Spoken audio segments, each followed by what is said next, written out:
حذیفہ کہتے ہیں کہ ہم مسجد میں رسول اللہ کے پاس بیٹھے ہوئے تھے، ہم نے شور کی آواز سنی، دیکھا کہ بہت زیادہ آوازیں آ رہی ہیں۔ رسول اللہ نے کہا حذیفہ جاؤ جا کر ذرا دیکھو یہ کیسا شور ہے، کیوں اتنی زیادہ آوازیں آ رہی ہیں۔ حذیفہ کہتے ہیں میں اٹھا، میرے ساتھ کچھ اور اصحاب تھے، ہم مسجد سے باہر آئے، ہم مدینے کی جب دروازے پہ پہنچے ہم نے دیکھا کہ 40 اونٹ ہیں، ان 40 اونٹوں پر ایک ایک شخص بیٹھا ہوا ہے کہ جو شخص سب سے آگے تھا اس کا چہرہ ایسا تھا جیسے چاند کا ٹکڑا، کاندھوں پر چادر پڑی ہوئی تھی، وہ چادر موتیوں سے سجی ہوئی تھی، اس کے سر پہ ایک چادر پڑی ہوئی تھی جو جواہر سے سجی ہوئی تھی چادر۔ کہتے ہیں میں واپس آیا، آنے کے بعد میں نے رسول اللہ کو پورا واقعہ بتایا۔ رسول اللہ نے کہا حذیفہ تکلیف کو دور کرنے والے، عرب کو شکست دینے والے، غیرت کے مجسمے، بڑے عالم، بڑے صابر، جس کا نام توریت، زبور اور انجیل اور میں ہے، جاؤ اس کے پاس اور اسے خبر دو۔ حذیفہ کہتے ہیں کہ میں مسکرایا اور کھڑا ہوا، تیزی سے مولا کے دروازے کی طرف بڑھا، جا کے میں نے دق الباب کیا۔ دق الباب کرنے کے بعد مجھے اجازت ملی، میں اندر گیا، جانے کے بعد مولا کے حجرے میں پہنچا ہی تھا کہ میں نے سلام کیا، مولا نے سلام میں جواب دیا۔ آنے کے بعد کہا حذیفہ کیا تم ہمیں اس قوم کی خبر دینے آئے ہو کہ جس کی خلقت اور پیدائش کے وقت سے جس قوم کو ہم جانتے ہیں؟ کہتے ہیں میں خاموش ہو گیا، ہاں مولا۔ کہتے ہیں مولا اٹھے اور میں مولا کے ساتھ چل، اگر کوئی اور ہوتا جسے معرفت نہ ہوتی فوراً پوچھ لیتا، کہتا مولا آپ کو کیسے معلوم ہوا، لیکن حذیفہ کو معرفت امام تھی تو سوال نہیں کیا۔ تو حذیفہ کہتے ہیں کہ مولا گھر سے باہر تشریف لائے اور مسجد کی طرف چلے، مجھے اپنے ساتھ لیا، میں مولا کے پیچھے پیچھے، مولا آگے آگے۔ ہم جب مسجد میں پہنچے تو وہ 40 لوگ جو اونٹوں پر سوار تھے رسول کے قریب بیٹھے ہیں مسجد میں۔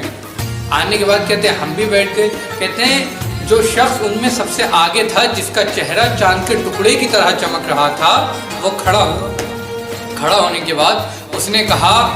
کہ وہ کون ہے کہ جو رات کی تاریکی میں عبادت خدا میں مشغول رہتا ہے جم کر؟ کہ وہ کون ہے کہ جس نے ایک لمحے کے لیے بھی بتوں کے سامنے سجدہ نہ کیا ہو؟ وہ کون ہے کہ جسے جب اللہ نے اپنا ولی مقرر کیا تو اس نے اللہ کا شکر ادا کیا؟ کہ وہ کون ہے جو بہادروں کو قتل کرنے والا ہے، جو مضبوط قلعوں کو ڈھانے والا ہے؟ کہ وہ کون ہے کہ جو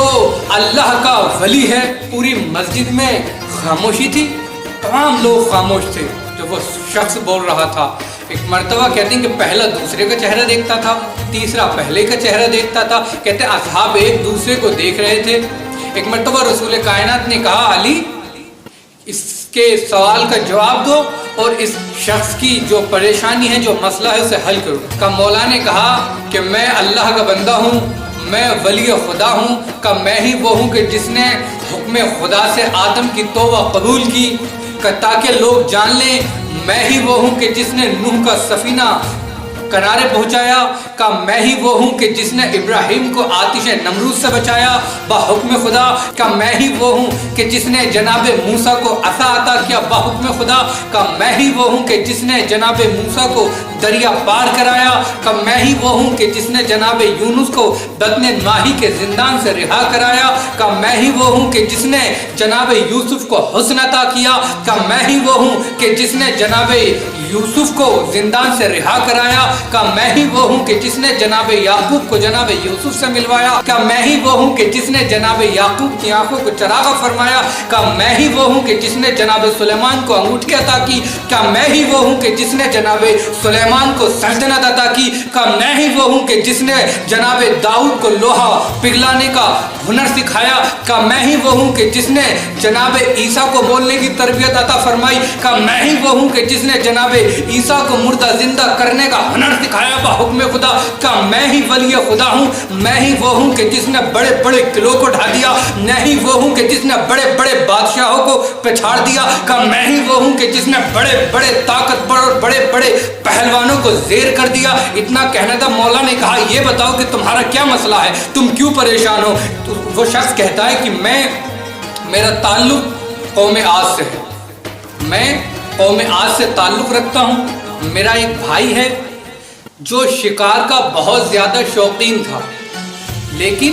ایک دن وہ شکار پر گیا، گھر سے نکلنے کے بعد اس نے جنگل میں